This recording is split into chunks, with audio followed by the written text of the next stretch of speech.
Okay, sorry. Don't touch the computer, Carrie. Don't touch the computer. Okay. Now you can touch Okay, I'm gonna move our face. Go ahead. Okay, somewhere where we can see our slides too. Well, like I said, I'm Sherri Carlson. I think all of you, most of you know me. We started talking about ACEs and PACEs, and we have been doing this in pre-service training. Some of you may have heard it in pre-service. We're going to go a little deeper than that. Some of you may not have. I think we've been doing ACEs and PACEs for probably the last year, 2 years. Maybe. So, and thought there was a need just to understand it a little bit more. We're getting more information all the time. So. Yeah. So like she said, I think all of you guys know me, Carrie Porter, program manager. So yeah, this is something that I think is really passionate to both Sherri and I. And yeah, we've been talking ACEs and PACEs, and we were excited when we did change our pre-service training, because we were always just talking about ACEs. And then we're like, no, we should be talking about more of the positive childhood experiences too. And so we were really excited to introduce that into pre-service training for all of our new advocates, and then felt like, yeah, good opportunity to really kind of go into a little bit deeper than what we have in pre-service training, and then really highlight what does that look like for you guys as advocates and in your daily work with families, with children, with the parents, kind of all of the above, and even ourselves. So you'll kind of see this as a really interactive training that we're going to be doing today. We want to get you guys thinking about what are you bringing to the table in interaction with parents and children. But then, yeah, just having that, maybe that empathy a little bit, and understanding really what are they going through, maybe what have they gone through that is impacting their behavior or what you're seeing now. So Just to back up a little bit, we're really Yeah. good at acronyms. ACEs Yes. is adverse childhood experiences. We like to call them PACEs, but it's positive Yeah. PCEs, positive childhood experiences. What we're going to talk about is how those two mesh and interact with each other. So we're going to give you, this is what ACEs do, but this is how you can mitigate them. Does that make sense? I hope. Okay. Okay. Is this mine? Oh, okay. So, what are ACEs? This is a study done by Kaiser Paramenti, and they kind of stumbled on it by accident. It was 17,000 people. It was mostly white people with insurance. So some people have said, oh, look, this isn't a valid study because it was this group, these people had insurance. It has been replicated and with the same results in different populations, not quite as big. So Kaiser Paramenti started it. They found out just by accident somehow that there was some kind of link between child abuse and the onset of chronic disease. Actually, they were looking into obesity and weight loss. And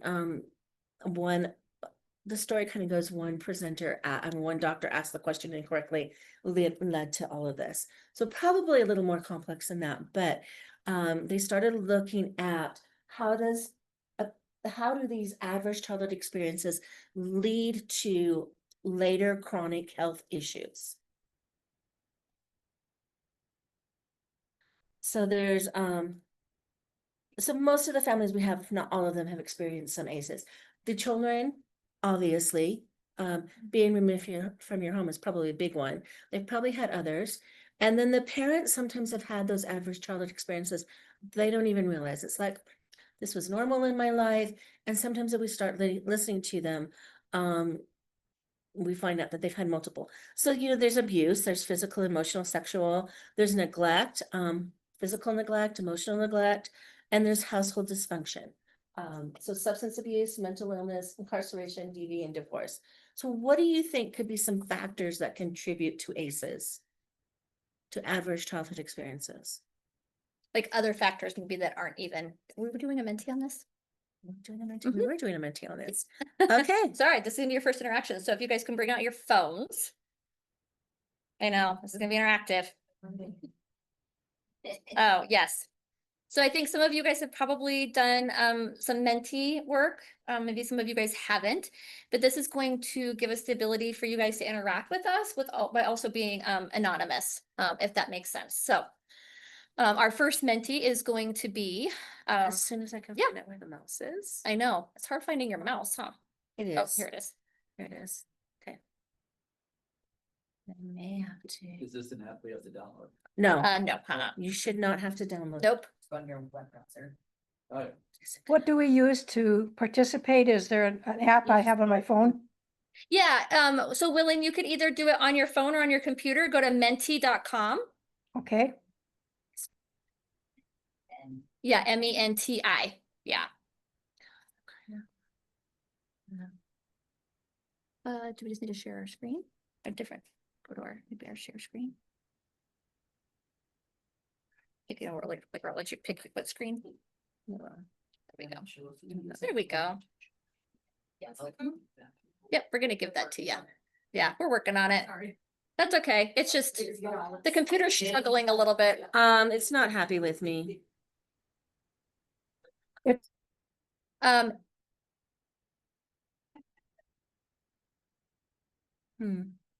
yeah, 'cause we're sharing that screen, huh? Yeah, let's do this. Okay. Sorry, technical difficulty. I should have practiced this before we got here. I apologize. You always wanted to see me play with my computer, I'm sure. do you have a code we can put in? Yeah, I will in just a minute. I'm trying to get it to show for you. Okay, sorry, didn't mean to rush you. Oh, no, you're okay, Willeen. It was a good question. Everybody else is wondering that too.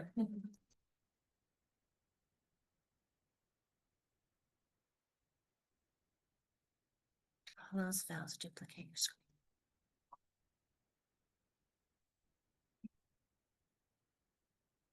Just press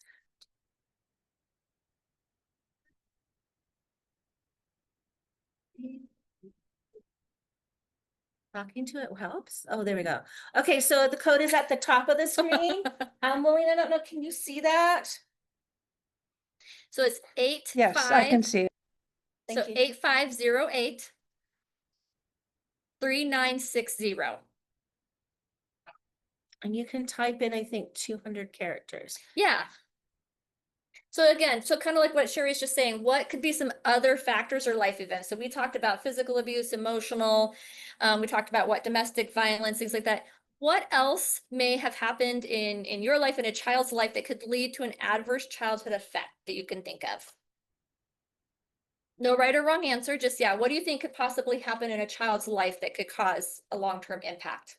Or what we call as an ACE?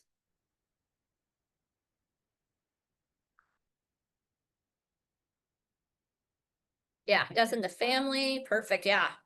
Disease, poverty, low income, homelessness, a new baby coming. Yeah. Yeah, so even a positive, right? Even positives can sometimes cause a lot of stress in a family. Kidnapping, Yeah, school bullying. that's a good one, school bullying, yeah. Mhm. Big events. Eviction, chronic illness, what? Oh, COVID, yeah. Lost. Yeah. Limited finances, I don't know how to move. And you can move it up just. There you go. There we go. Limited finances, lots of people in small space. Yeah, so a lot of people in a tiny space living there, right? So kind of crowded, no privacy. Change of school often. Minority status. Yep. Peer pressure, loss of job. You guys got a lot of great ones. Yeah, you do.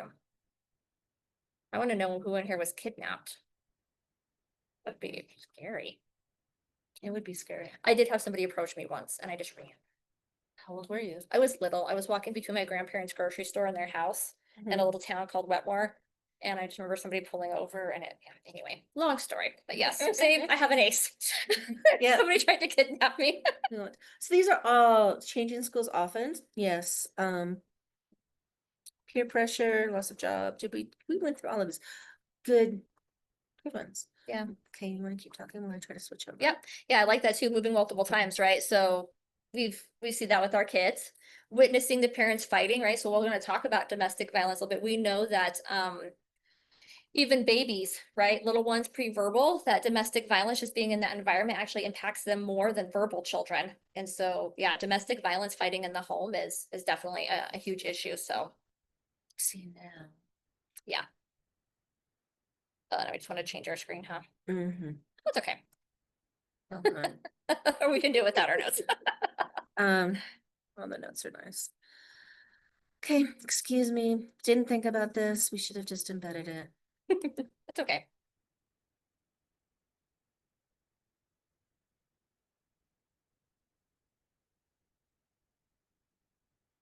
So yeah, so this next slide that's gonna be coming up are some other ones that have been identified, but I think you guys did a really good job of identifying some other things.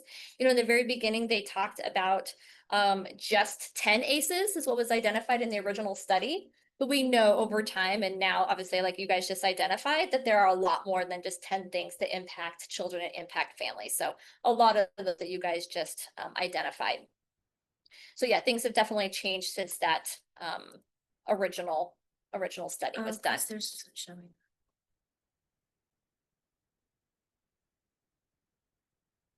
We're gonna have to forgo the mentees, I think. Okay, we'll just do them out loud. Okay, All right. we'll there you just go. be interactive out loud. Okay, Go to here. here. Click on that one. There you go. Okay, now here we go. Okay, so here is the beyond the 10 ACEs. So these are different things again, and a lot of you guys just identified those that we also know can contribute to those adverse childhood experiences. So discrimination, you guys talked about even just being a minority. Sometimes the discrimination can be in the neighborhood you live in the town that you live in, on what side of what side of town you live in. So that discrimination is creating a different environment for these kids. Poverty. I don't remember if anybody kind of said poverty, but poverty could also lead to those multiple people living in one tiny house, right? It becomes survival mode. It becomes who forgoes what. And so again, that creates that stressful environment. You'll notice a lot of these, it's all about that stressful environment. And when you're exposed to that long-term toxic stress, that's going to play a role and an impact on your body. So racism, we talked about that. Other violence, so that could be, you guys, I know domestic violence was part of the original 10, but just seeing other violence going on. This could be in your community. This could be on the news. Like if you always have the news on and you're seeing the fighting, you're seeing maybe the war, you know, if you grow up in a war-torn type region, you're seeing that violence. That intergenerational and cultural trauma, right? So we talk a lot about that when it comes to ICWA, but it applies to a lot of other families and groups that we work with as well. Just hey, we grew up this way and that's how it's going to be, or that cultural trauma piece gets passed down from generation to generation, and so that does have an impact as well. Separation. So I think somebody talked about moving lots of times. We could have separation from a divorce. We could have separation from military, right? If somebody gets what's the word I'm looking for? Deployed, thank you. Deployed. It could be maybe somebody long-term illness, right? Maybe mom is in the hospital, dad's in the hospital too. They have that separation. So there could be a lot of different reasons why these kids are separated. Maybe it's even babies in the NICU, right? For the first 10 weeks, 2 months of their life. They're again, a lot of these you're going to find too are not necessarily controllable. There are things that happen. War happens. Babies end up in NICUs, it happens. Parents end up deployed. And so you'll see a lot of these, they're not by choice. It's something that's happening, to them. So that separation piece, so kind of think about that. Adjustment or other major life changes. So you guys talked about that. It could be good or bad. The new baby, the changing of school, the changing of home. It could be the natural disasters. Okay, now let's say we have to live in a hotel for a couple weeks before we can, get into a different house. So now we've been displaced from our house. Fire, any kind of major life change, positive or negative. So this you could also see fits into loss. It could involve separation. I lose a parent. A lot of our kids have lost one or more, both of their parents. That's huge. Bereavement and survivorship. So again, the death of a loved one, it could be, anybody kind of significant in their life. That could be a sibling, that could be an aunt, an uncle, a grandma. And then adult responsibilities as a child. So I'm sure, if nobody in this room, of somebody or some of the kids we work with, that we often call it parentified, where kids are taking on those adult type roles, those parenting roles. Again, sometimes this is out of necessity. Maybe both parents work. There's a large sibling group, and guess what? Oldest child, you're responsible. I know that was my mom and her family, right? There were 7 kids. My grandparents ran a grocery store, and so it was up to oldest sister to kind of take on that mom role.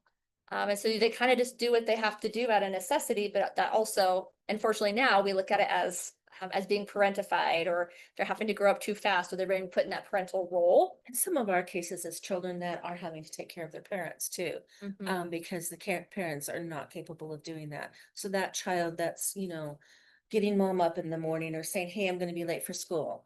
So that's an adult responsibility as a child. Yeah. Cleaning, I mean, yeah, taking on, so I think, like I said, sometimes with some of these, right, you can kind of see where you can put it either in a positive light, or then you can also see it in a negative light.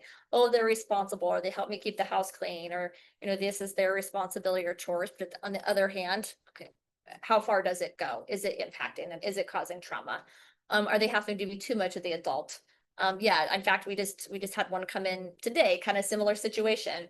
Young man is the one that's doing all the cleaning of the house and thinking of bedtime, so trying to get himself to school, and yeah, so that parentified type behavior. So, but then, yeah, you guys did a great job again of going beyond those 10 ACEs. So we know there's a lot more than just those 10 things that could impact children.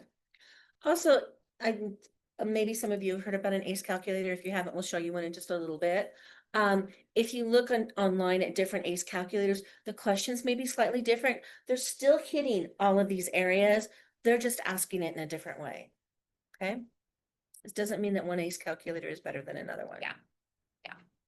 So why does this matter, right? Why do we care about ACEs? Yes, we know about the study, we know about the long term. So the impact of ACEs, right? That's really what it comes down to is why do we care? So you'll see on here that some people say the dose effect, right? That the more ACEs or the higher ACEs, the higher risk for health and behavioral challenges. So kind of one goes up, the other goes up. We know it can impact brain development, that trauma and brain development. You'll kind of see up here like stress, survival mode, lack of modeling for secure attachment. You can kind of see on here, but the truth is the brain cannot distinguish between different types of ACEs. So by that meaning separation, separation from a parent versus, poverty, or that discrimination piece. So an ACE to your brain is an ACE, right? They're kind of all equal. Your brain can't distinguish. So those ACEs cause that cortisol to rush through their brain, rush through their system. So those are those negative hormone effects, and that affects in children brain development. Even if you've got that going on in utero, that's going to affect the brain development. And these kids are essentially in a fight or flight mode. So not fright, it was Halloween, sorry. Plus two. Sorry, go ahead. It's okay. So yeah, so once they experience that that trauma, that event, whether it's, like I said, the fighting in the house that you guys talked about, or the multiple changes, or the loss in a parent figure, once they have that experience, it goes into the brain and it becomes toxic stress. Right, so they experience that. It doesn't matter if it's my dad died here, or I'm parenting over here. It's toxic stress, and it's going to our brain, and it's going to impact the brain. So it doesn't matter. Go ahead. Does that often show up in a child as hypervigilance? Can, yes. Yeah. Yeah, so you'll actually see, so we'll kind of get into it, maybe not a whole lot, but yes. And so actually the video that we're going to watch here in just a little bit, when we talk about PACEs, Marlene, I think will kind of help explain that too, that it does look different in every child, right? So, and our video is going to do a good job of that yes, it's toxic stress and it goes in, but what that looks like in me may look very different than in Sherri. Right, and that's where the PACEs is really going to come in play. But yeah, so you could see that anywhere from the kids being sick constantly, right? They just always seem to be that person that's always sickly, catches every cold. They always just struggle with that, to anxiety, to hyperactivity, to always being on edge or aware. So you are going to see it, Marlene, just in, very differently with each kid, with each person. It can also show up in adulthood too. Yeah. Yeah, so this example, right? So you have a score that includes divorce, physical abuse, and incarcerated family member, and a depressed family member has the same statistical outcome as a score for somebody that has verbal abuse, alcoholic, emotional or physical neglect. So again, what we're really going to get into here when we talk about the PACEs is that's why the positive childhood experiences play such a role. Because if you have somebody that has a 6 with no positive child experiences and somebody with a 6 that does, you're probably most likely going to see a very different child, a very different adult. So I think the main thing really with the ACEs is knowing that when your body and your brain experiences, and you guys all learned about stress and toxic stress and that ongoing stress, it's going to impact your body, whether that's physically, mentally, whatever that looks like. And are we talking acute toxic stress? So maybe it was a one-time death versus I'm living in ongoing poverty. I'm living in ongoing discrimination. I'm living in ongoing whatever that may be, right? That's every day that your body is getting that hit of toxic stress constantly, it's going to have an impact. So they're showing that an ACE of 4 or higher has a higher incident of some chronic diseases, heart disease, obesity, risk-taking behaviors. Yes, like substance use, right? They're more Substance likely use. to end up using substances. Yeah. So they've correlated high ACE scores to Mhm. adult health issues. The second thing you'll kind of see on the screen, yeah, is that parents with high ACE scores, which I'm guessing most of the parents that we work with have a pretty high ACE score. They're more likely to pass on those risk factors, and not because they're bad, but because trauma shapes coping relationships and parenting. So that's just how we talk about kind of like I said, I know we talked about we weren't going to get into epigenetics, right? But that whole idea of folks that grew up during World War II or during the Depression, right? There were certain coping techniques and coping skills that our grandparents or parents utilized, and then that becomes part of what the family does. And then I'm passing that on to my children. I'm passing that on to my grandchildren. So same thing with boarding schools, right? With the native families, with the boarding school. So it is going to impact how you function as a family. And so then some of those things get passed down. Parents may not realize like, oh, I didn't know this is why I do what I do, or I didn't know this is why I have the reaction, or I didn't realize that I have a higher likelihood of becoming dependent on substances because of my high ACE score. So a lot of it is just that lack of information or knowledge of, oh, I just thought I was whatever, and doing this for whatever reason. They don't understand that, no, maybe I grew up and I have a high ACE score, and now am I subsequently having my children end up with a high ACE score? So it's really that whole idea of just being aware of, and even here in this room, like I said, we're gonna have you guys explore that here in a little bit, but what is our ACE score, right? What would our parents' ACE score be? What would our grandparents' ACE score be? And is that impacting me somehow? Am I seeing that generational impact? This is a CDC film. The number story. So this is just a video that explains ACEs simply, if I can get it to run. It did before. Oh, go.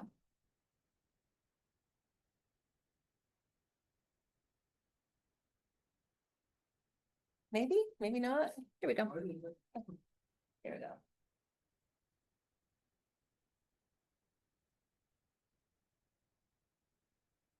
Let's start here. The story of Shoot out. Canuck number is a story for ACE history, a score used to measure the number of adverse childhood experiences that happened to you before the age of 18. ACEs fall into 3 categories: abuse, neglect, and household challenges that are so common that 2/3 of us have at least one. A landmark study found the higher the number, the more likely one can experience negative health effects like heart disease, diabetes, depression, stroke, and asthma.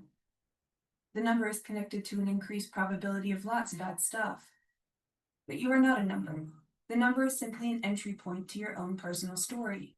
Where it leads is up to you. ACEs are not your fault. They happen to us, but they don't need to define us. No person with a 2 is the same as another person with a 2. Each 7 is different from every other 7. Each of us is a unique story, and we each have the power to determine how our own story turns out. Explore the story of your number. Understand how it impacts the children in your life, and take control of where your story leads.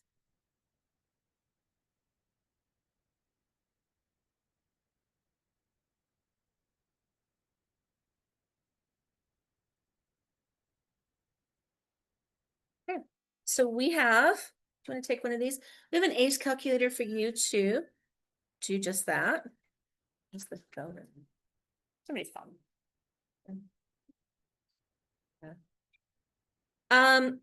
There's pens up here if somebody needs one.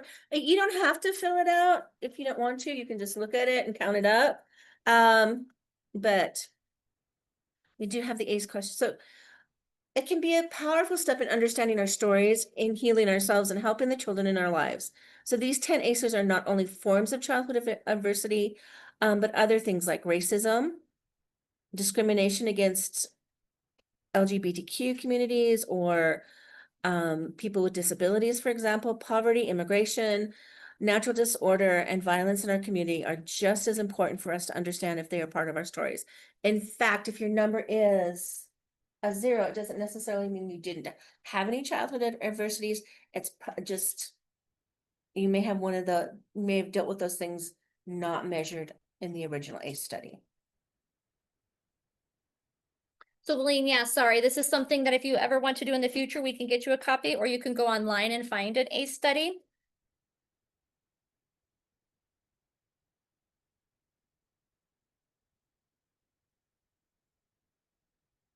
I'll let you know mine is a 4.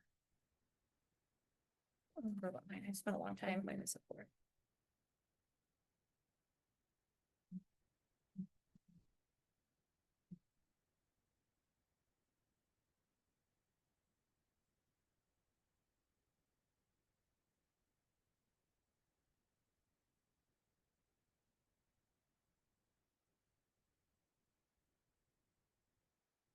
Not something you would do with your kid. No, this is not something you would do with your kiddo, and you're not something you're going to broadcast to anybody. And this is to give you an understanding of what can happen with these adverse childhood experiences. But we also want to give you some hope in all of this as well. Mhm.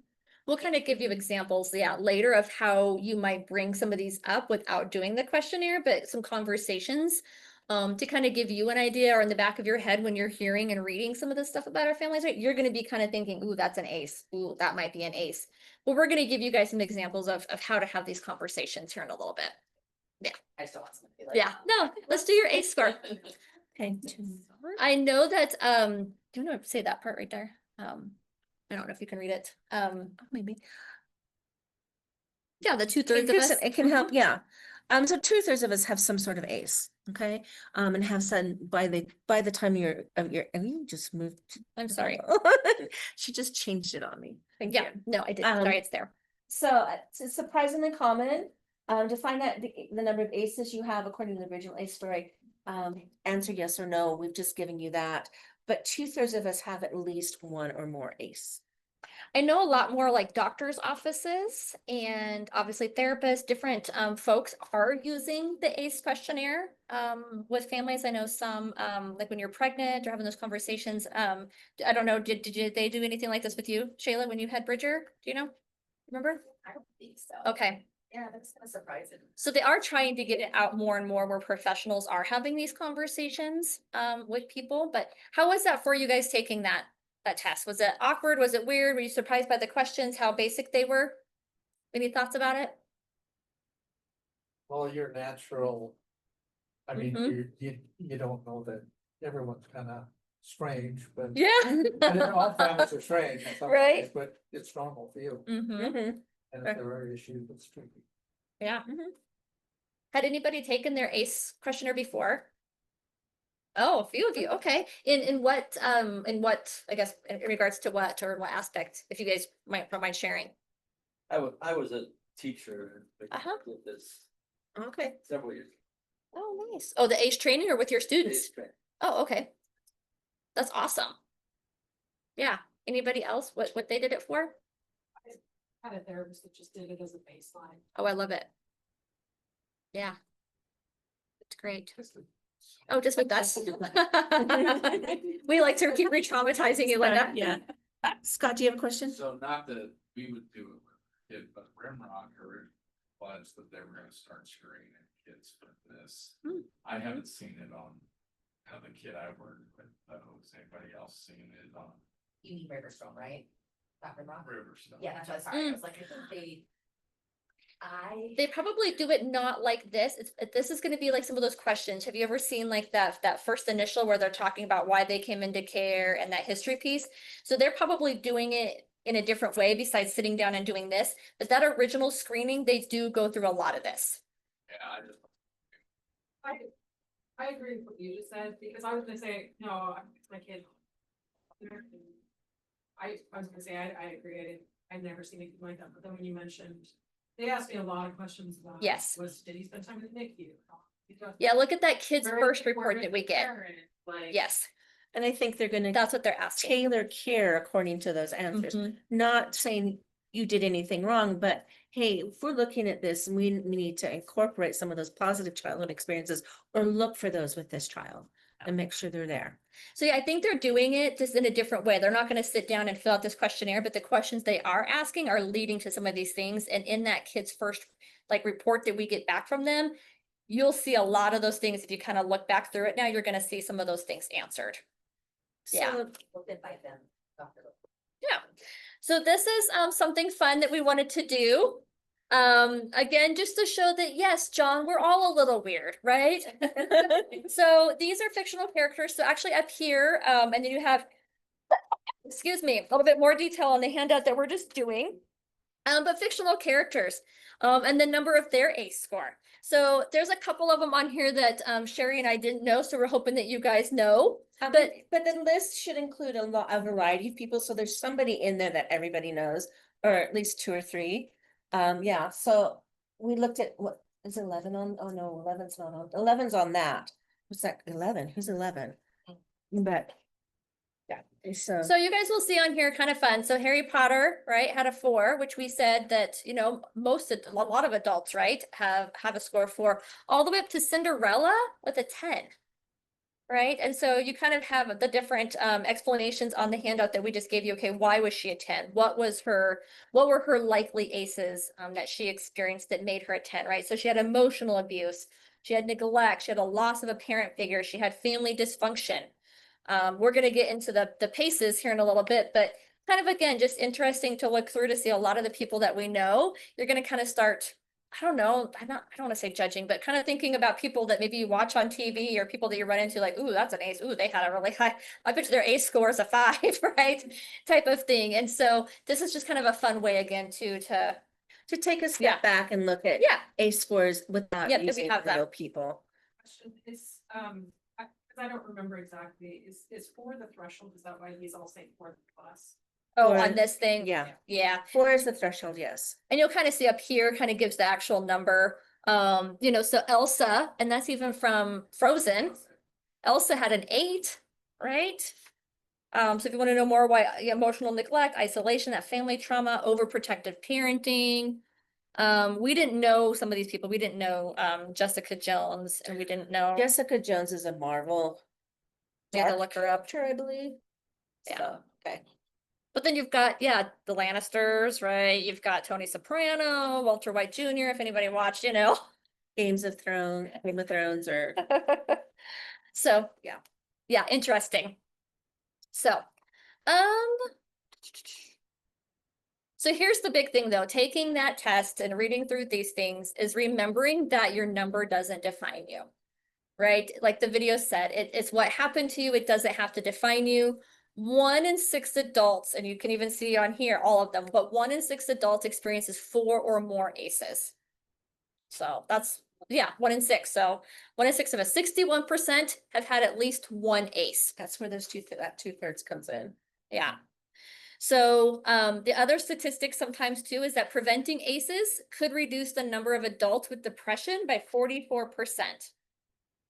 So again, we're going to talk about PACEs here in a little bit, but yeah, how do we prevent ACEs? How do we set these kids up for, that's really the goal of advocates, right? How do we look for that safety, that permanency, that well-being?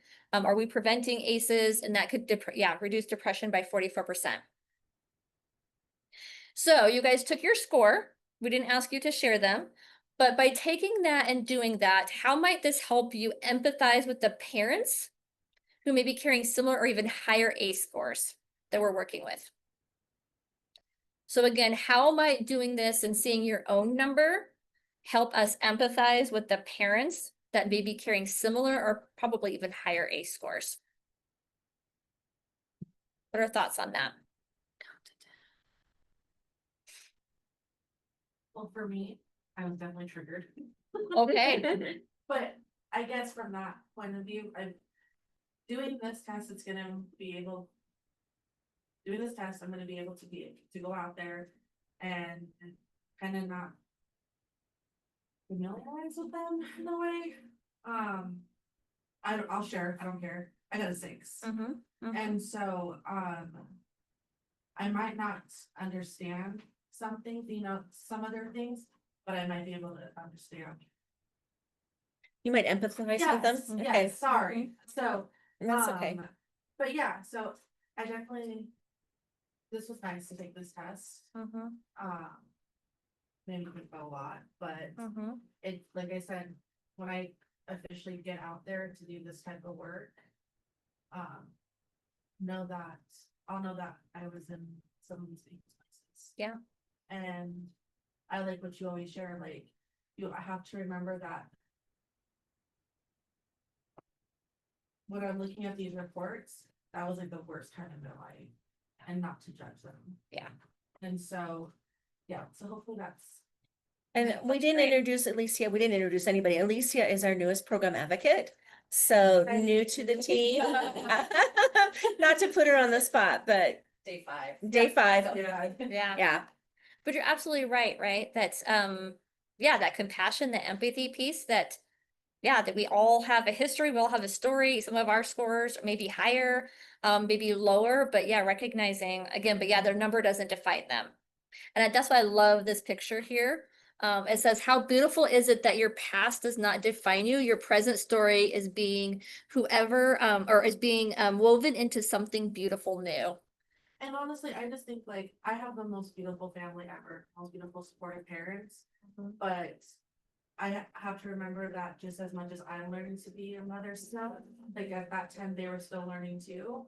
It doesn't make it, it doesn't make a lot of situations right. Right. But I think that that's what you have to in perspective also with these Yeah. families too. Mhm. So Yeah, absolutely. Thank you for sharing. yeah. Thank you. Yeah. Any other thoughts? Okay, so- Anybody else have any thoughts as far as how you could use this or this understanding with the parents that you're working with? Or even just anybody that you come into contact with, really.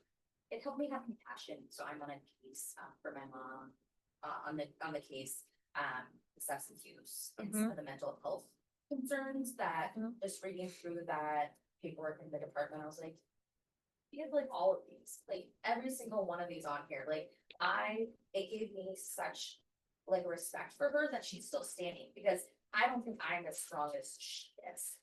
She's struggling, she's fighting those pretty deep, scars, those battles. But it just gave me a lot more, empathy for her, because I don't know if I'd be as strong as her. Yeah.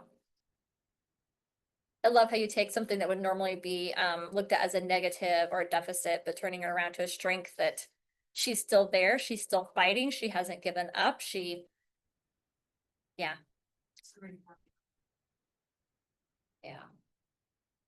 Anything else? Quiet group. I get to 10. I almost got to 10. All right, moving from risk to resilience. So there's hope. Okay, ACEs are not a life sentence. If you remember listening back to the clip that we looked at, they said one ACE, one 2 is not necessarily like another 2. This is where we're going to start talking about positive childhood experiences and how they can make the big difference. So it takes time.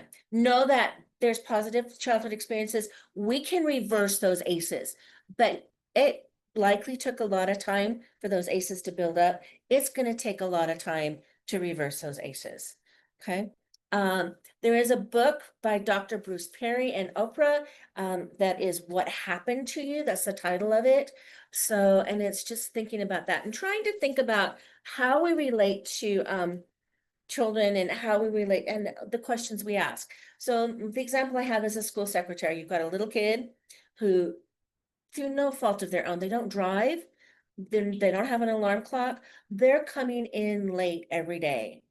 Okay, that school secretary can look at that kid who's coming in, say school starts at 9, 8, 10, and he's coming in at 8:45 every day. And that school secretary can look at that kid and say, you're late again. I can't believe you're late again. And look, your hair's not even combed, your shoes aren't tied. What is going on? Or that school secretary can say, hey, glad you made it today. Can you think about the difference that would make for a child? Just think about, that little first grader doesn't control what time they get to school. I shouldn't be controlling what time they get to school. But, so thinking about that and how we relate to these kids. So looking for those positives, looking for those strengths. Another good book that explains ACEs to me is The Deepest Well.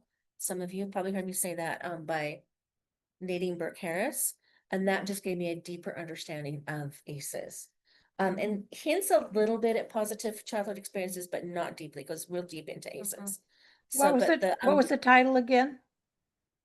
The Deepest Well, and then the one by Dr. Bruce Perry and Oprah is What Happened to You? So not asking That's what's really wrong good. with you, but asking what happened to you? Or you didn't even, yeah, or just Mhm. taking a step back and not saying what's wrong with this kid, what happened to this child, to understand that better. It's a pretty powerful one. I listen to it. And so what's nice is then they narrate their own versions, right? So you have Dr. Bruce Perry giving you kind of the science behind the brain and what's going on. And then you have Oprah kind of like 101ing it for us, like with examples and questions and follow-up. And so I listened to it. Like I said, it's not an easy or a light read, but it was pretty powerful. And I know it was really powerful for her too.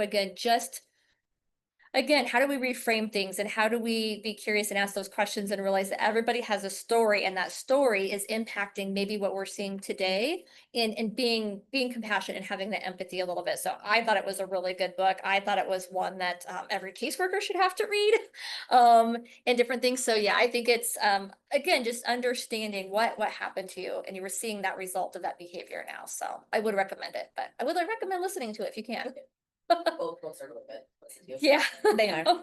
Yeah. They are, and when we say that, we listen to a lot of books. So sometimes you get a book that you're listening to and the reader is just really boring. These are engaging.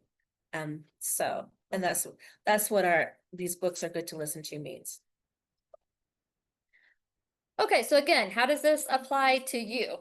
Right? So as you can see on here, it only takes one caring adult to make a difference. That's where CASAs come in. That's where you guys come in, that you absolutely can be that one positive, that one caring adult in these children's lives.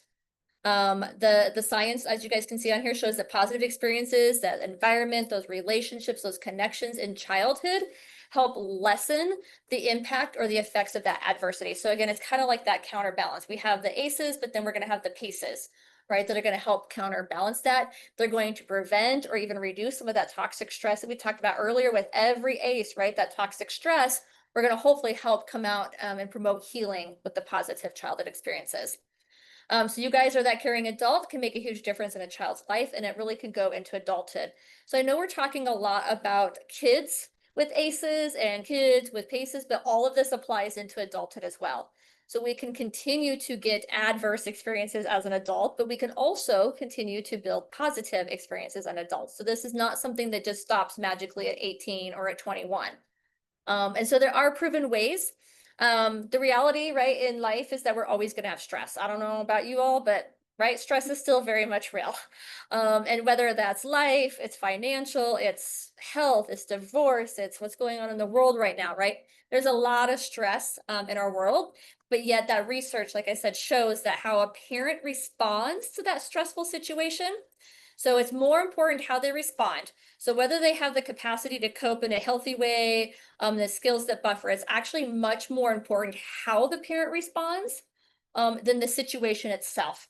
So kind of what I mean is that, like, let's say you have, there's a video I think that we show somewhere. Oh, with the death in the family. Anyway, so I've seen a video where I think a kiddo had lost his mom, right? And it's showing the video of how the dad responded. And it's not necessarily the loss of the parent that's going to have the bigger impact of whether this turns into toxic stress or this turns into maybe a positive or a buffering experience. It's how that that dad responds to that death. Right? Am I present? Am I available for my child? Am I not? Am I distancing myself? Am I going into depression? Am I, ignoring that child? And so it's actually more how we respond to the event than the event itself. I think that's some brain architecture. Oh, thank you. It's like I knew that was somewhere. I was like, where did we have that video? So yes, so it's how the parent responds to that situation. Do they have the capacity to cope?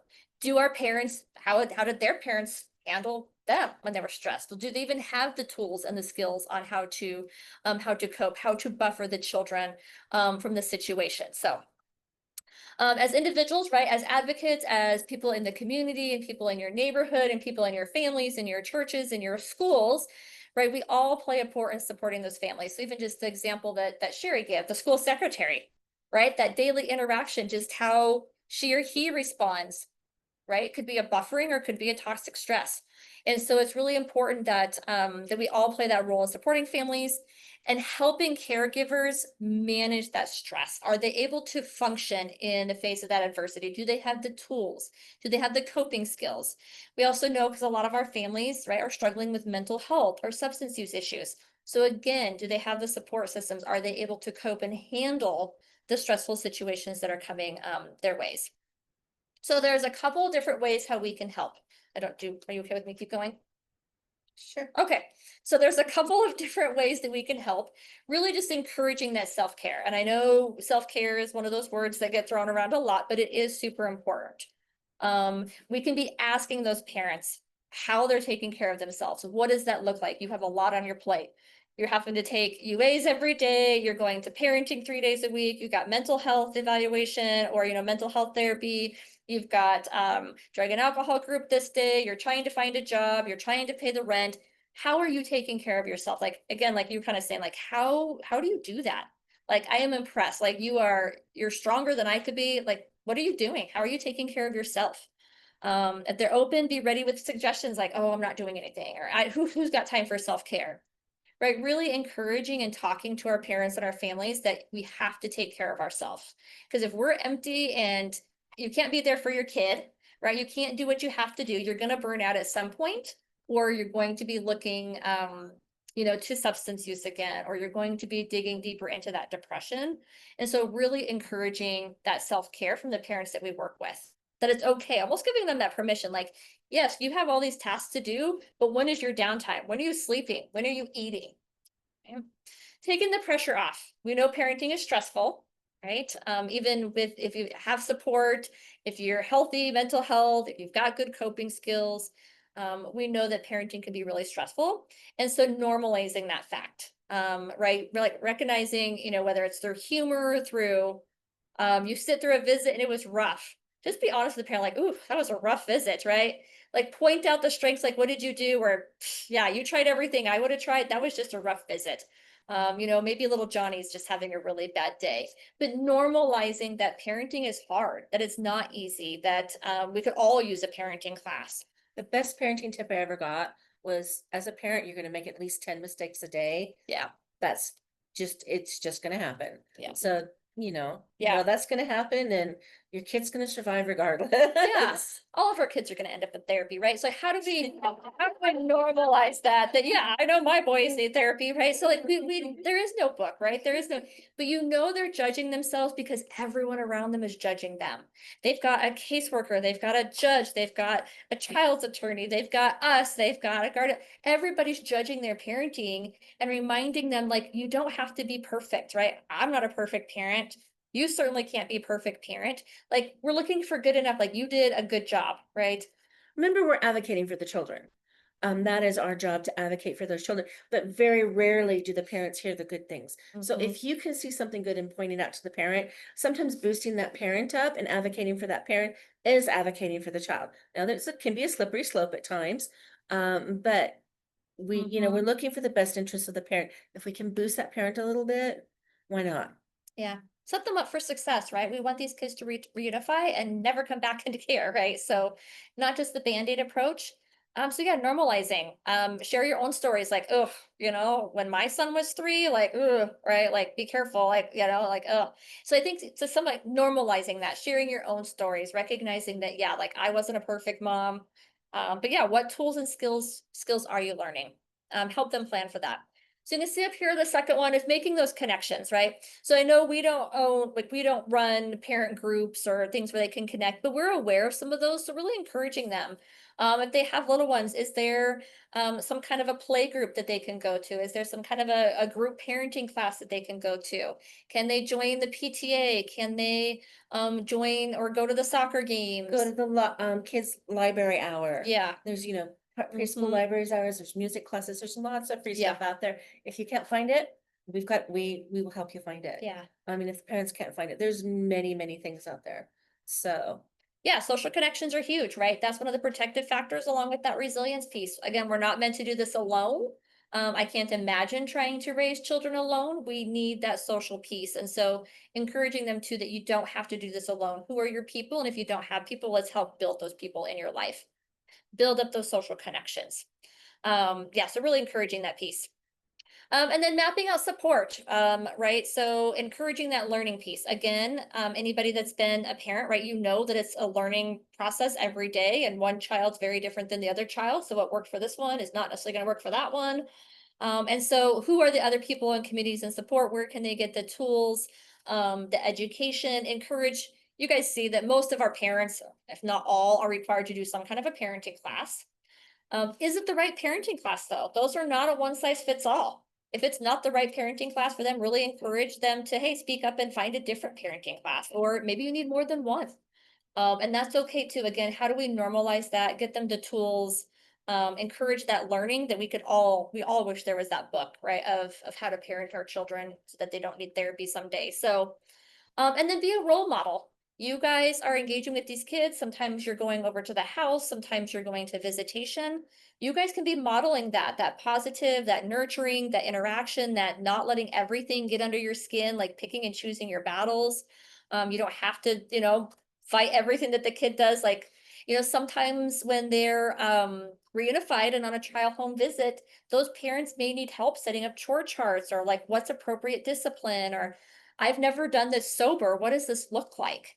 How do I, yeah, how do I discipline them? How do I encourage, this, or how do I have this hard conversation with my child? And so sometimes it might just be you modeling that to them, or having those tough conversations too of, they're trying to give baby water. I don't know, right? Like, so so when I had a little one, I tried to do that too, right? And so when I talked to the doctor, actually, I found out we're actually not supposed to give them water. We might want to, again, how do we normalize that, educate them without also belittling them, and making them, feel little, and praising those positives, right? Looking for those strengths. Like Sherri said, that a lot of times the parents and the families that we work with don't ever hear the positive. They just always hear what they're doing wrong. and part of that comes from that overburdened system. Yeah. The child protection specialist, anybody in the legal system doesn't have time. They're wanting to get things done. They're wanting to move things along. Their hearts are where your hearts are. They want for these kids what you want for these kids. They just have timelines and stuff to follow. So, any questions about all of that? We're getting into positive childhood experiences some. Because really the point of this is, yes, we can be that positive, but even better yet, how do we teach and help the parents to become that positive? So where it says it only takes one caring adult, that's one of the positive childhood experiences. This pairs well with any other survey I have seen on resilience. So the one that I have touted for many years is it takes one caring adult. That was actually 3 things that made children resilient. It was a one positive caring adult in someone's childhood, a special talent like an extremely good violinist or extremely good athlete, or belonging to a group. Okay, those may all made a difference. And you'll see that when when we talk about positive childhood experiences further on, that pairs with that research that was there before. Am I making sense? Okay, so let's go into, now I know I have to wait.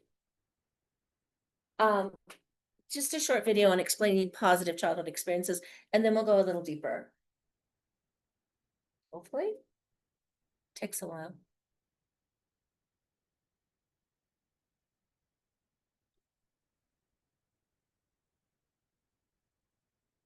They did over there.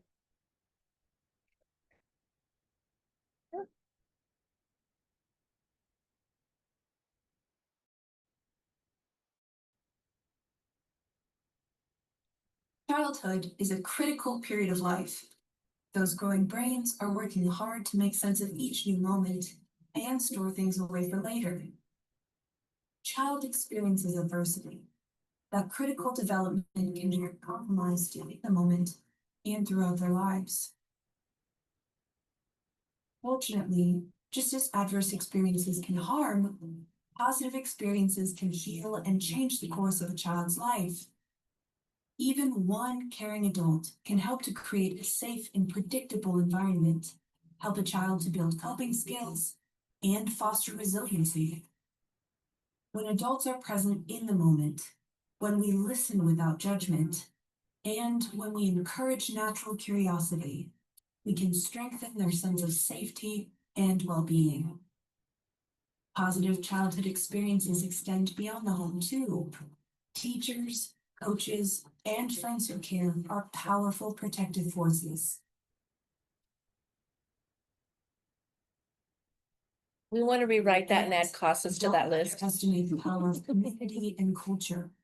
Too funny. Traditions, teams, and clubs can help build a healthy sense of self that lasts into a thriving adulthood.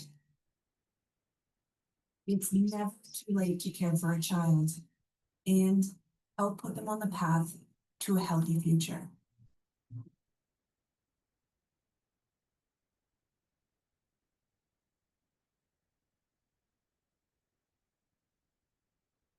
Just a brief explanation. Such a feel good. Doesn't make, do you guys all feel better now? Who wouldn't with butterflies and Some mice, yeah. Okay, so we've been talking a lot, like I said, we call them PACEs, even though there's no A. It's just easier to say ACEs and PACEs versus PCEs, but yeah, positive childhood experiences. So just a kind of a brief, and then we're gonna get into a bit more, but like I said before, they're the counterbalance to ACEs. So again, kind of think about that we've got this toxic stress. How are we going to go back in and heal some of that toxic stress? How are we going to counterbalance that? It's going to promote that healing. And it does not matter your ACE score. So again, like we talked about, and we're actually going to get into this with our fictional characters here a little bit too, is that even if you have an ACE score of 6, right? We're still going to look at then the PCEs and how important those are. That PCEs can still impact, they can still make a difference, that it doesn't matter your ACE score.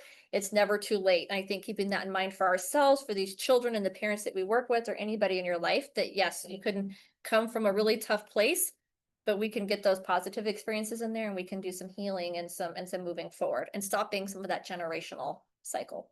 So you probably looked at these and went, okay, I've seen these fictional characters. They really function kind of well. What was the difference? Well, here you go. Here's our chart. They're likely average childhood experiences and they're positive childhood experiences. So I think it might be on the back. Oh yeah, it was. was it? Yeah. Okay. Yeah. You've That's got okay. it twice. This part, or is it Oh. separate? Yeah, it's on the back already. You've got it in a couple different ways. I probably didn't need to do both. Sorry. This is a more side by side, so it just helps you. Do you want to see mean- it? Oh, I guess you have it, huh? I don't have that one, but that's okay. But looking at Harry Potter, I would have said his were higher than that. But Batman, look at all the good Batman did. His positive childhood experiences were high. So Jessica Jones, I don't know much about. 11, I don't know much about. Tony Soprano, I still don't know. Elsa, I know that one. Does this tell you anything about me? Bruce Banner or the Hulk, I know that. Cinderella. So a lot of these have their likely positive childhood experiences are much higher than their adverse childhood experiences. So okay. Yeah, I think it's kind of fun just to read through, right? Even just the PCEs and what are some possible PCEs, like things, like I said, you guys are never going to watch a movie again the same. You're like, oh my gosh, their ACE score. But then you're like, oh, that's a PACE, that's a positive right there. Hopefully we didn't ruin it for you Yeah. too much. It It was just easier to take fictional characters. Yeah. So and do I like this. it. On Dexter, yes. That's skills all. He was good, right? Occasional stability. You know, Carrie, I'm gonna murder people, so, I don't know. You don't know, you're not sure about that. I will tell you that These are the kind of funny. AI and I made this up, so I got some help, okay? Put the right questions and you can get the information you want. I think it just helps kind of show too, just kind of thinking outside the box, right, of what could be a PCE and just think of 11, right, for any of you guys that watch, Stranger Things. Stranger Things, right? I mean, yeah, she had a lot going on, but then she had Mike and the friend, she had the dad, Hopper stepped in kind of as that surrogate father figure, and she could definitely feel that safety and love, and yeah, she was skilled at killing the bad people, right? Yeah, again, how can we kind of get creative and build those PCEs? So, yeah, any other thoughts on that? Those are best. Oh, yeah, We'll get there. you get to see it a little bit. Like, this is all well and good, but yeah, I know my A score. I want to know my P score. Yeah. Are you wanting to do it now? Okay. Here we go. And so in pre-service, anybody like There a you go. year and a half ago, they only had in the curriculum ACEs. And so we have a lot of people walking away after that ACEs thing, being like, this is full for us. Right. Yeah. I guess we're doing it at the right time, aren't we? Mhm. So this Yeah. is when we're gonna, take a look at it. So write a 1 for every day positive childhood experiences from your own childhood. Oh, we were just gonna do that we weren't doing that. We No. weren't, That's a mentee that we aren't gonna do now. oh, that's right. We're Never just gonna mind. have one person, yeah, or every, right, Well- PC. Only got 25 minutes, so. I don't have time to do one. Do this again, we'll have to embed the mentee. Yeah, that's okay. But yeah. Trying to manage way too many screens, right? Mm-hmm. This was too far. Yeah, I think we're okay. Well, we're just skipping ahead because 17 is exploring your ACE or your PACE score. Oh, okay. Still got about 25 minutes.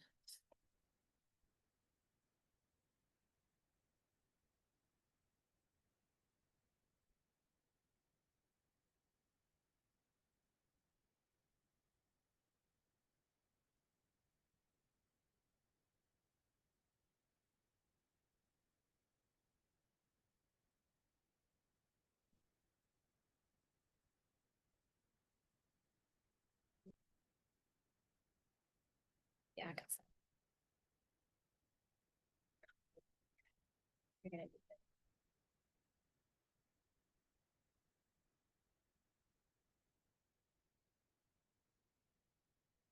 Wow, not messed up.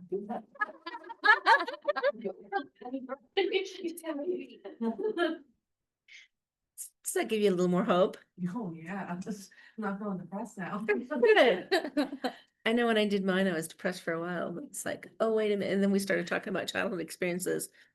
After week 3, we had quite a few people, that was kind of our teetering moment to pre-service. A couple people were like, I just can't do it. It's so hard. I think it's helped. I think so.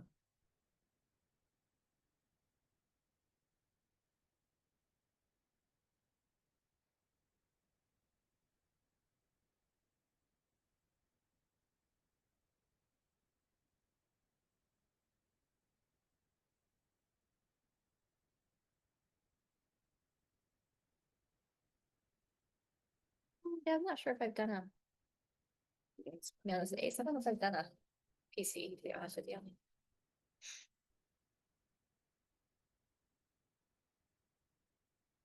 So we know Lacey is feeling better. How's everybody else feeling? Better? We had a 22. Yay! I know, lame.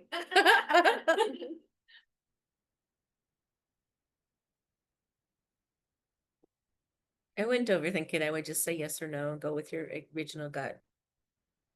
Yeah.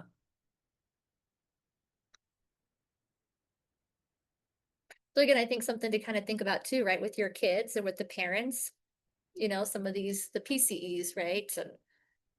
And if they don't have those, how do we help advocate and build those in for these kids?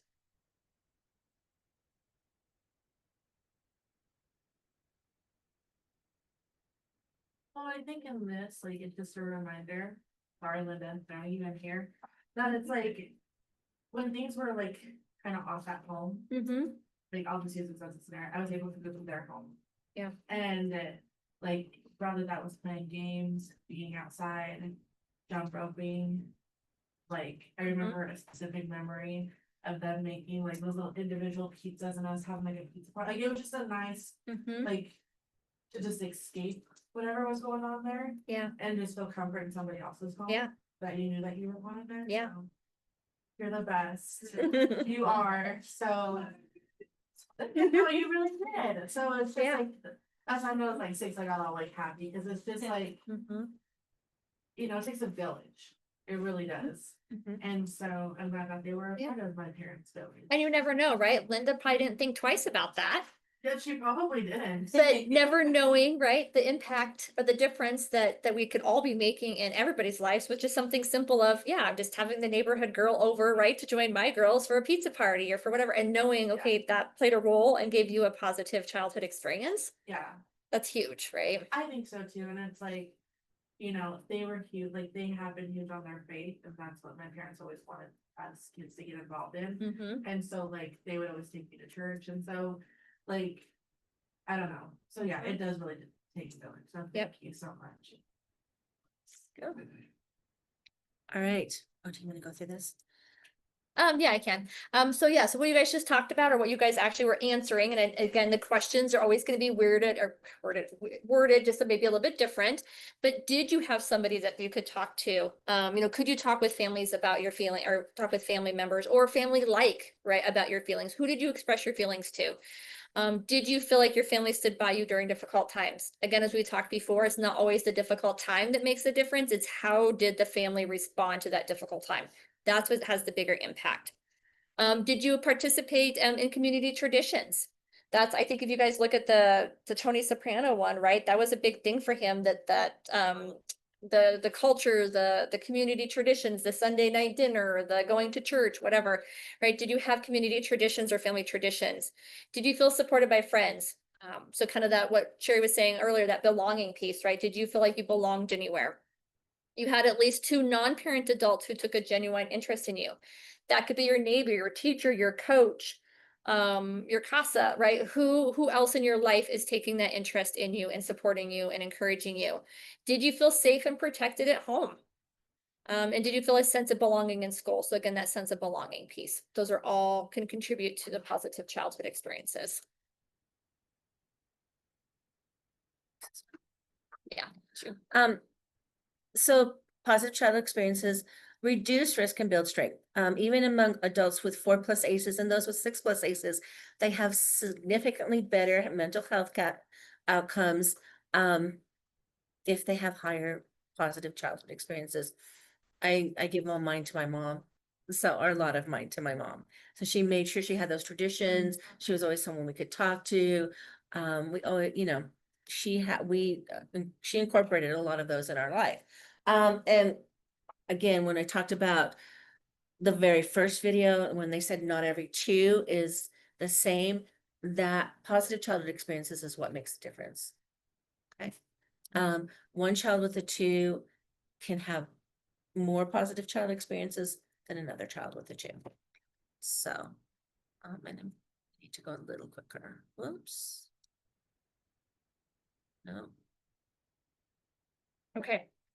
Run your listening caps. I have to talk faster, she said. Okay, so how do we talk with parents about ACEs and PCEs, right? Because again, this is going to come up in our conversations. And even when we're talking with our kids, like I said, we want to change some of this generational piece. So how do we have these trauma-informed conversations? Again, kind of going back to what we talked about earlier, how do we normalize conversations? People should be aware of what ACEs stand for. What does this look like? Aware of our traumas. But then more important, again, how do we overcome those with those positive childhood experiences? So normalizing that conversation that trauma happens, stress happens. I have it, you have it. It's what we do with that and how we overcome with it that's more important. Using curiosity, not judgment. So I'm a big fan of being curious. How we go into and approach our conversations really with anybody that we talk with is going to set the tone. If we come in being curious and asking questions and, tell me about this, or this is, I saw this and how does that look like for you? Asking and being curious is going to open up that dialogue and foster that conversation. If you come in kind of judgy McJudgy or kind of like looking down, we already have that perceived sense of power just because of who we are that work with CASA. And so how do we step down and kind of normalize that so that they're not feeling like, okay, you're here to judge me. You're here to report back to the court that my child should never come back to me, right? How do we normalize that and get on their level And be curious and not judgmental. My favorite one is tell me more about that. If I'm Yeah. not understanding, Mhm. it's tell me more. That's a non-judgmental way to find out more about what's going on. And here's some sample questions, right? Do you feel like your childhood experiences are showing up in how you parent? And that's where you could kind of show an example, like, I know it, it does for me. Like either my mom did this and I want to make sure I don't do that, or absolutely right, I'm turning into my mom. Again, this is how you can use some of examples from your own life to normalize that conversation. What support would have helped you back then? Again, kind of asking those questions. And what do you want to be different for your child? What, if anything, would you want differently for your child than how you were raised? Again, just opening that communication. I'm good. I know. Okay. Running out of time. So just consider an informal ACE questionnaire if appropriate, if you feel if you think they feel safe enough with you. Or maybe you can bring it up. They don't have to give you their score. So reflect on how cycles are passed down and how they can be broken. So different cycles you have seen throughout time. I know that I've seen cycles of abuse within my family. I made a conscious effort not to have those continue. So that's just me. I don't know if I did it or not, but we'll see. So, build compassion and motivation for change. So be compassionate with these people. It's a lot of us. So we have a lot of things that we carry from our childhood. I mean, and how many of you ever said something and it's like, oh my gosh, I was just my mother, or oh my gosh, I was just my father. Everyone Shayla's turned into her mother today. okay. So yeah. So it's when you start saying, oh, I look like that sounded like my grandmother, that then you really worry, right? So so, you can say, let them know a lot of us carry things from our own childhood. Can I ask about what things were like for you when you were growing up? Or were there any adults in your life that made you feel safe or cared for, even when things are hard? Or sometimes people never had a chance to talk about what they went through as kids.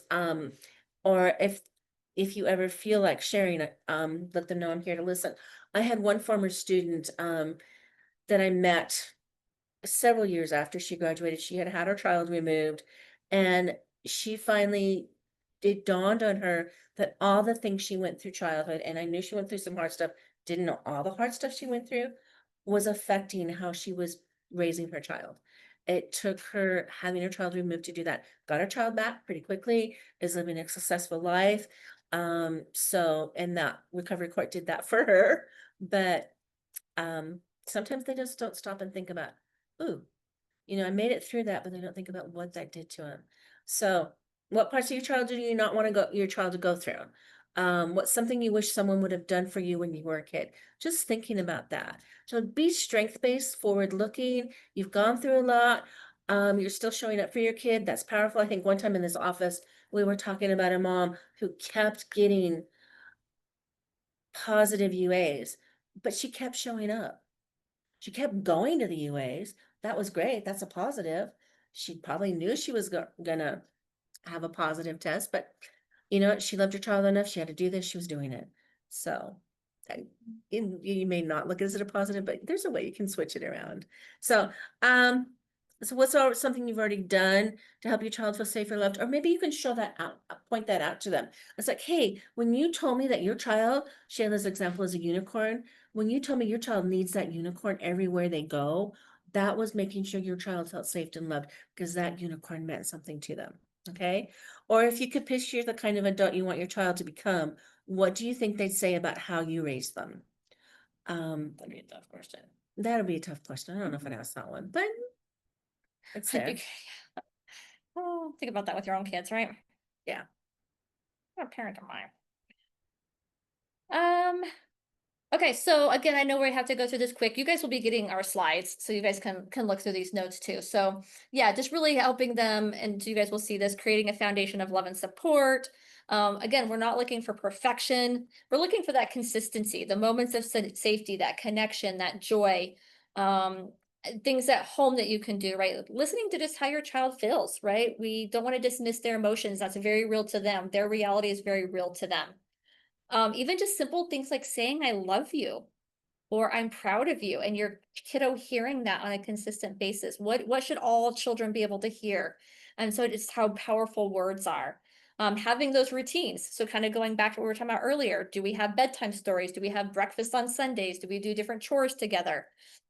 How do we support kids or, encouraging parents to support kids during tough moments instead of punishing or isolating? Let's talk about it. Let's talk through that. Sometimes, yeah, kids need a time in versus a time out, is something to look at. Asking even just, how was your day? Showing interest in what they're doing. Tell me about that video game. Tell me about, what does 6-7 mean, right? My favorite ones are, what was, Haven't figured that one out. Me too. which one? 6-7. It means nothing, actually. So, But that that's show like- interest in the kids, right? So Really? can you help me understand this whole 6-7 thing? my favorite one is, what was the best part of your day? Or what was the worst part of your day? Usually when I asked, how was your day?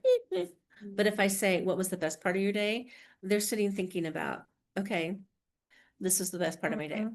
So, but sometimes they also want to tell you about the worst part of their day. Yeah. How do parents connect their kids, encouraging them to participate in sports, into youth group, church stuff? Again, how are we connecting them to other safe adults in their life? Especially when, I like to say, when all the paid people or unpaid people go away in their life, right? Who is the support system for this kid and these families? How can we start helping build that up and supporting that now, so that when we go away and all the paid people go away, that they have people in their life? Do they have calming techniques? Is it a glitter jar? Is it deep breathing? Is it the candle flower thing, right? Do parents have those coping skills that then they can be teaching and passing on to their kids? Praising them for at least trying. Again, these kids aren't going to be perfect, right? But how do we model that for parents? That good effort, good Can I try. explain the candle? Oh, the candle flower Okay. thing. Yes. So you're going to sniff the flowers and you're going to blow out the candles. It's just another way to say deep breathing. So a lot of the preschools will have like a two-sided thing where, like, you're sniffing the flowers and then you're blowing out the candles. Anyway, now you guys can all do that. Like, tell your parents, like, or your families, like, I'm sniffing flowers and blowing out candles. Glitter jar is pretty fun. Yeah, Yeah. glitter jars, helping them identify and name their feelings, right? That's that social emotional competence piece. So again, we're going to send this to you, but there's a lot of different ways that we can be encouraging and supporting and modeling for our parents how they can be working with their kids on these things. So what can you do? Be a consistent, caring adult. You are, in the fact that you're showing up once a month, you're consistent. Maybe there's a routine you have that you do with your CASA child. We had one CASA that brought fruits and vegetables every time. She did. So, there's healthy things you can do, but being that consistent adult, you may not notice the difference. And with some teenagers, it may not seem like you're making a difference, but you are. Okay. As a teacher, there's some of the kids that I don't know that if I made a difference, but I look at most of them and go, well, you're a productive member of society. That's pretty good. So encourage family placement and stability. So see if they can be with family. Being with family is the best placement we can get. So advocate for community involvement, school, sports, church. So if they're involved in their community, or get them involved in their community. Do they want to do Girl Scouts, Boy Scouts? Do they want to play sports? Do they want to go to church? Do they want to go to the school fair? Or the full school book fair. So, and then promote safe and trusting connection. Help build bridges between families and supports. Sometimes you've got kids that are in different places. So if you can help them build a bridge and see their other siblings, or they've left their pet and they're really worried about their pet, can we find a way for them to be able to see their pet? Doesn't mean the foster family has to take in the pet, but is there a way they can see that pet? So just having that bridge, or they may be worried about their pet. Engage in schools and mentors and extended family. Talk to the schools, see what's going on, find out what's going on from the teachers. Maybe you've got an insight on this child that the teacher doesn't have. Remember, they've got 25 to 30 little bodies in those rooms, trying to figure out what's going on with whom. Or maybe you need to encourage extended family visits. So maybe they saw grandma for Sunday dinner every week and now they're not. Is there some way they can do that? Recognize and nurture cultural traditions and identities. So positive childhood experiences are a shared identity. So when we're talking about traditions and cultures, did this kid go to powwows a lot? Did this child participate in Day of the Dead? Did this child, did they always put Christmas stockings up? Did they do St. Nick's? find out what happened, see if you can keep that going. So it takes a village. What'd you say? And we can be part of that. Did you have a question? Okay, so every system provider and advocate can help. So create protective experiences and positive experiences. All of us can do that in some way, shape, or form. Okay, we're wrapping up. We're doing this. Oh, you've got 6 minutes here. Oh, yeah, and I want to show them the video. Well, I'm not gonna show them the video, but I'm gonna talk about it better. Okay. Okay, so final thoughts, right? So if nothing else, take away this, ACEs matter, but PACEs matter much more. Okay? Matter just as much, if not more. Healing happens in relationships. That's what it's all about. The trusted, caring adults, the relationships that we have with these kids and families, the ones that we're building up and we're supporting. Relationships matter. Healing happens in relationships. And we all have a role in playing in building that resilience, right? Those little things that we're doing every day that we just take for granted by showing up, by reading a book, by asking about school, even if the eye rolling, things that they don't like, and they, oh, not this again, or you're asking that again. Yes. You know why? Because I'm helping build your resilience. I'm showing I care. I'm helping you. You're welcome. So reminding them of that yes, I'm going to keep asking it every day. So questions, right? And these, we're not going to have really time to go over them, but asking yourself when you go away from here, what PACEs or what positive childhood experiences can I help foster for the child that I serve? So thinking about your own CASA kiddo, what are some things that I can be doing that we talked about that are in here and the questions? What are some positive childhood experiences that I can be bringing to the youth that I serve, my CASA kiddo? Also know that showing up once a month, once every 2 weeks is one of those positive childhood experiences. Listening to them. So how can I partner with the parent in a strength-based way? So again, is it bringing some of that empathy, understanding of, or modeling for them, or encouraging them? How can I partner with them in that strength-based way and really be modeling to the parents on my case as well? And then what small meaningful experience might make a difference today? So again, it can just be small. It doesn't have to be this big aha moment. It can be that small, just checking in with them. It can be that, hey, like, again, offering to listen to the parent. Yeah, if you feel, tell me about your childhood type of thing, right? How do we help explore that? So what small meaningful experience or difference can I make today? So kind of that practical takeaway, looking at, I'm sure a lot of you guys are going to be going home and thinking about your own family, your own children, grandchildren. Again, this is not just in the CASA world, right? This is everyday life around us. Any involvement we're having with anybody, any children, we can be doing this with our neighbors, with, if we're in a youth group, a 4-H group, yeah, anybody that we're having contact with. So final thoughts, questions from you guys.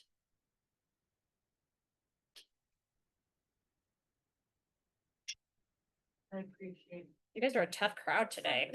You threw a lot at it. we did throw a lot at you in a Wow. very short amount of time. Can I show them? Do you have that link to the video that we can include with it? I'm not going to show you the video, but there's a really powerful video out there. Can I send it out to them? Yes. Because it's going to take me a while to find it. Yes. Okay. So when she sends this to you guys, it's, I can't remember what it's called, like circle of, anyway. It's set in a prison and it's really powerful. I think it's super powerful on just the understanding of parents and adults not realizing how their trauma is impacting them. So this lady actually goes out and reads these ACE questions and questionnaires to these inmates out on the prison yard and has them take a step forward if it applied to them. And it was super powerful just afterwards when they start talking to the inmates individually, how alike they didn't know they were, how ashamed and they didn't want to step forward on some of those, but then also just making that connection and realizing like, this is what happened to me to get me to this point. This is what, like, I didn't choose to grow up like this. I didn't choose to be abused. I didn't choose. And so it's just really powerful, I guess, just to see them understand, and that understanding piece from the inmates exploring their own trauma and how that trauma is currently impacting today, and most likely is a lot of the reason why they're in prison at that point. So we'll have Sherri send out the link, but I would highly recommend watching it. I found it pretty powerful. So I will try to get the link out to you and the slides out to you as soon as I can.